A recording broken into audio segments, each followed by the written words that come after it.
An old antique dealer discovers a device that can make him younger and eventually gets drunk by its power. But as he discovers the truth about it, will he be able to make things right? Let us all find out in the 1993 film titled Kronos. During the year 1536, an alchemist named Uberto Fulcanelli fled the Inquisition and created a device that can give eternal life to anyone who possessed it. He disembarked in Veracruz, Mexico, spending his life perfecting his creation, which he named Kronos. Inside the device, the alchemist put an unspecified insect which was meshed with the internal clockwork and will secrete an unknown substance to anyone who used it. This substance will then give the person immortality. One night in 1937, over 400 years after the creation of Kronos, a building collapsed and the rescuers discovered a man that had strange skin that was as white as the moonlight. He was Uberto, who managed to live all those years, proving that Kronos indeed granted him immortality. However, as the alchemist's chest had been mortally pierced, wounding his heart in the accident, he finally succumbed to his death. The investigation of the incident was later conducted, and everything the authority found in Uberto's household was kept a secret in public. As it turned out, the alchemist was keeping a man captive and somehow collecting the poor man's blood. After the investigation, Uberto's mansion and all his properties were sold at an auction. Yet Kronos was never found nor listed in any of the inventory of the items found in the alchemist's place. Because of this, the immortality device was deemed as if it never existed at all. Years later, an old dealer named Jesus Grease notices a suspicious 59 man looking and checking on the displays in his religious antique shop, which causes him to stop playing with his granddaughter Aurora and asks the man if he can help him with something. Without answering the old man's question, the suspicious man exits the shop, leaving Jesus confused. Then he looks at the display that the mysterious man had been checking out and discovers that it is a figurine of an archangel. Afterward, Jesus continues playing with Aurora until cockroaches emerge from the broken eye of the said figurine. Seeing the insects, Aurora immediately kills them. Shortly after, Jesus inspects the figurine and sees a golden device inside. It is the Kronos which Uberto hid in one of the figurines that ended up in Jesus' antique shop. Looking outside, Jesus sees the mysterious man talking to someone on the phone. This man is calling Angel de la Guardia of De La Guardia Enterprises and notifies him about the figurine that the mysterious man found in Jesus' shop. Hearing this, Angel immediately goes to his terminally ill uncle, Dieter, to make him sign a new draft of his will in exchange for the new information he just got from their informant. Dying to get his hands on the figurine that contains the Kronos, Dieter delightfully orders his nephew to get it quickly. At first, Angel declines, reasoning that he is tired of dealing with his uncle's obsession with Kronos. But later on, he changes his mind as the sick man shows him Uberto's journal. Due to that, Angel goes to Jesus' antique shop and buys the figurine for his uncle, not knowing that Kronos is no longer inside the statue. As Jesus wraps the item, Angel plays with Aurora and gives her gum, acting friendly around the child. Sometime later, Jesus, who has no idea what is the golden device in front of him, cleans the Kronos. When he holds the device and turns its knob, some sort of legs suddenly appear from it and latch into his hand as it gets activated. In pain, Jesus forcefully removes the device, causing his hand to bleed as if it bit his palms. As its legs retract to its body, he reminds his granddaughter to stay away from the device, also assuring her that he is fine. Then, they immediately go home and find Mercedes, Jesus' wife, teaching her friends to dance. Upon seeing her husband, she excuses herself from the others and attends to Jesus' wound. She asks what happened, to which Jesus lies, telling her that he fell into shards of broken glass. Later that night, Jesus starts feeling weird and dehydrated, so he goes to the kitchen and drinks water straight from a pitcher. When he sees the raw meat inside the refrigerator, Jesus feels the thirst for blood, but he dismisses it, disgusted by the thought of him consuming raw blood. He also feels an unease and an immense itch around his wound. Jesus scratches it with a scissor and even bites it, but nothing he does stops the itching. As it turns out, these are the symptoms that Jesus' body is yearning for Kronos once again. Finally, giving up on fighting off the temptation, he lets the device suck his blood as he says his prayer. While doing so, Jesus looks so wasted, like a drug addict taking his vice. Meanwhile, Aurora hears the noise outside her room and decides to check it. Seeing her grandfather on the stairs using the device, she starts to worry about her grandfather's state, but Jesus assures her that he is okay. The next day, Jesus feels a lot better compared to his near-miserable state last night. In addition, he also looks younger and feels healthier. His wrinkles are visibly gone, and his hair thickens. Taking advantage of this, Jesus shaves his mustache and surprises his wife with his new look.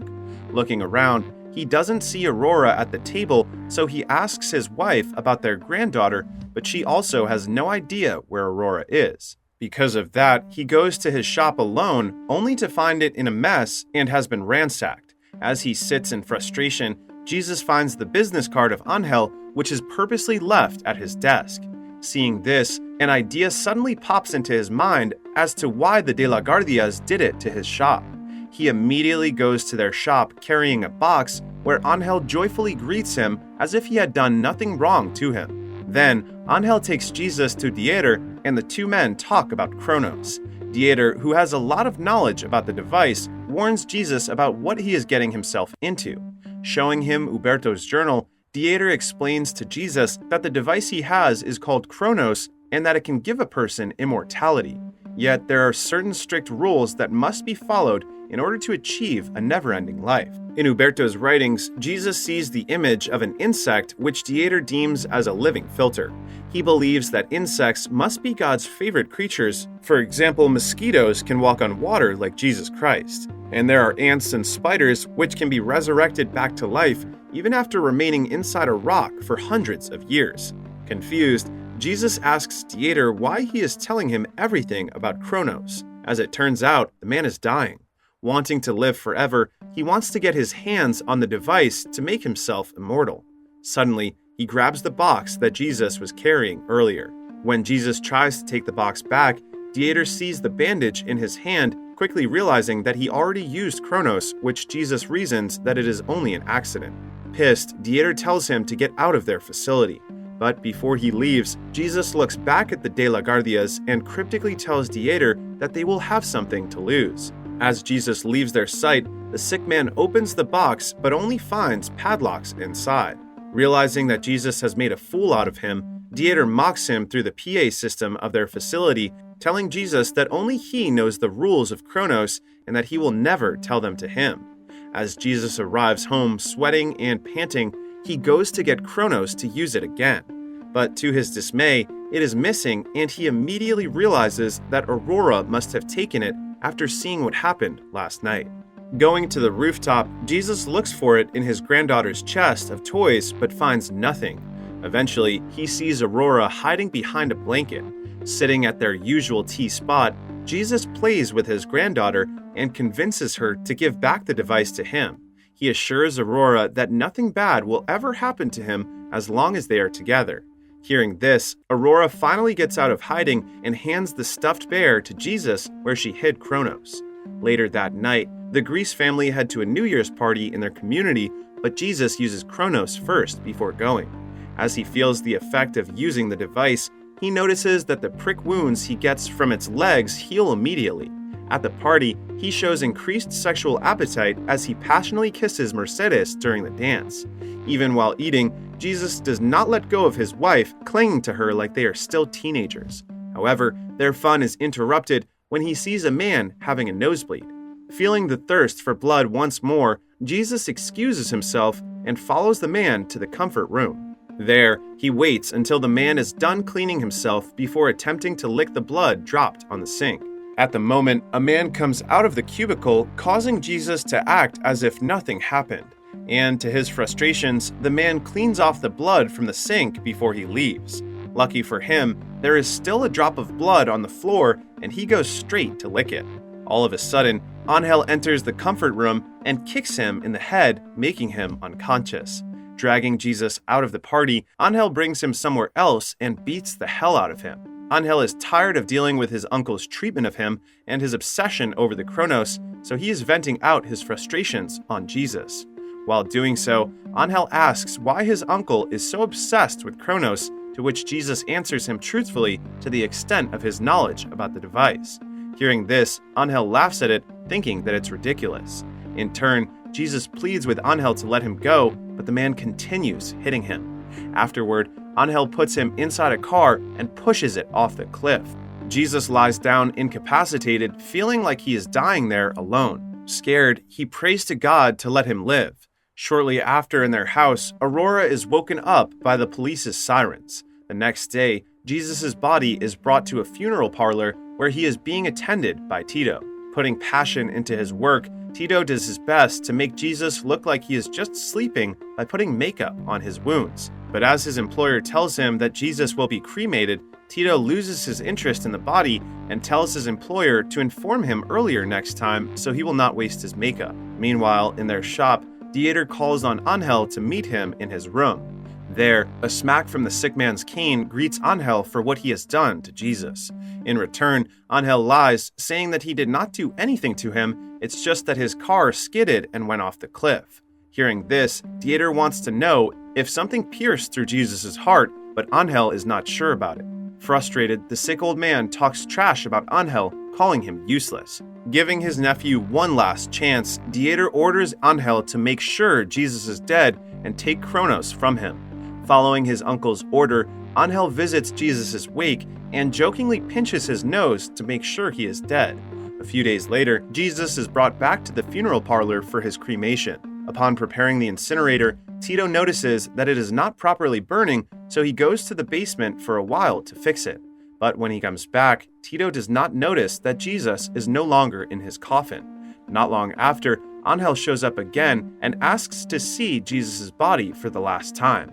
As Tito tells him that the coffin is already burning inside the incinerator, Angel smiles, believing that Jesus is permanently gone for real. However, Jesus is still alive, but not well. Walking through the cold night, he searches the dumpster to find a blanket to use. Inside, Jesus finds a newspaper and reads his name in the obituary. Due to this, he calls home and tries to talk to Mercedes. But just as Jesus utters her name, she puts down the telephone, thinking that someone is pranking her on the other line. It is then revealed that Aurora listens to the brief call since their telephone lines in the house are all connected. When Jesus goes home, his granddaughter greets him and gives him a clean towel. Subsequently, they go to the rooftop where Aurora removes all her toys from the chest so Jesus can use it to rest. He also uses Kronos again in hopes of regaining his strength and healing his wounds. However, the sunlight shines through the holes in the roof and burns Jesus' skin like he is a vampire. Acting quickly, he gets into the chest and rests as Aurora closes it. Later that night, Jesus wakes up and finds his granddaughter painting on the wall while waiting for him. Seeing this, he gets the idea of writing to his wife. He attempts many times but cannot seem to find the right words to use to talk to Mercedes. Finally, partly hiding the truth, Jesus tells Mercedes that he managed to live after the accident without specifying the reason. Yet he promises that he will finish what he started. All he wishes is that if everything is done and he manages to live, she can still accept him no matter what he looks like. After finishing his letter, Jesus leaves it with Aurora and entrusts it to her to give to her grandmother. He then goes to the shop of De La Guardias to confront Dieter on the whole truth about Kronos. But to his surprise, Aurora turns out to follow him all the way from their house. Jesus scolds her for following him and whisper, but she shows him that she has brought Kronos with her. Seeing this, Jesus has no other option but to tag along his granddaughter with him in order to ensure her safety. They take advantage of Aurora's small size to enter Dieter's room through the food window and open it from the inside to allow Jesus inside. There, Jesus starts quietly looking for Huberto's journal while Aurora snoops around. Without them noticing, Dieter is woken up from his sleep and sees what Jesus and Aurora are doing. As Aurora hands her grandfather the box she found, Jesus sees Huberto's journal inside. However, as he scans through the journal, he notices that the content he looks for is missing. Suddenly, Dieter exclaims behind them, saying that Kronos has worked on Jesus and made him immortal. But Jesus should not bother looking for the missing pages because he already ate them. Hearing this, Jesus orders him to explain what is happening to him, starting with why his skin is rotting off. But instead of a concrete answer, Dieter just peels his skin off, revealing white skin beneath his old, rotting skin. He then secretly presses a button that calls Angel to come up to his room. After giving Jesus a mirror so he can look at himself, Dieter tells him that he has been reborn. And in exchange for immortality, Jesus will now depend on human blood to continue living. If he destroys Kronos, it will cause his death. Dieter convinces Jesus not to do it, saying that they can share immortality together. Jesus feels insulted and screams at Dieter, stating that he does not want to live forever, but to live in peace. Dieter smiles and reveals that there is a way for him to die without destroying the device. However, before he tells Jesus what it is, he wants him to hand over Kronos first. Handing the device to Dieter, Jesus is shocked when he suddenly gets stabbed in his chest, nearly hitting his heart. Wanting to make sure that he will die, Dieter pins him to the ground, and the two men struggle. Without Dieter noticing, Aurora picks up his cane and swings it at his head, causing him to collapse on the ground. When Jesus stands up, he urges Aurora that they should escape immediately. But upon seeing Dieter bleeding out, he can't help but go take a sip. Shortly after, they hear the elevator going up, indicating that Angel is already coming.